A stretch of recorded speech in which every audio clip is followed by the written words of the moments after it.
Welcome to Penrose Learning, where we make understanding easy. In this video, I will show how to use Ghost Jab in Untitled boxing, only ways. Start by stance and balance, then shift weight slightly to hide intent and twitch your shoulder. Push the lead hand out with minimal telegraph and snap it back quickly to cover.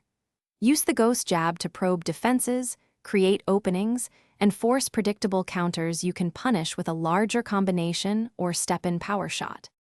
Master timing by watching opponent rhythm and breathing, then slip a Ghost Jab between their movements to disrupt flow. Use it when they overcommit or when you notice a repeated habit, and vary rhythm so it stays unpredictable.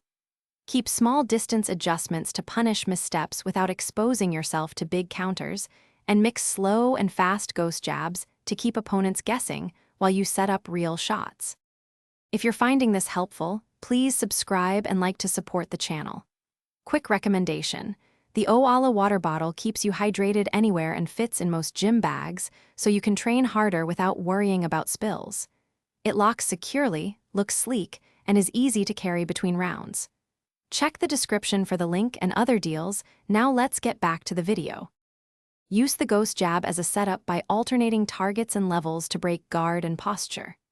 When the Ghost Jab draws a reaction, immediately step or pivot and unleash a committed cross, hook, or uppercut to the exposed area.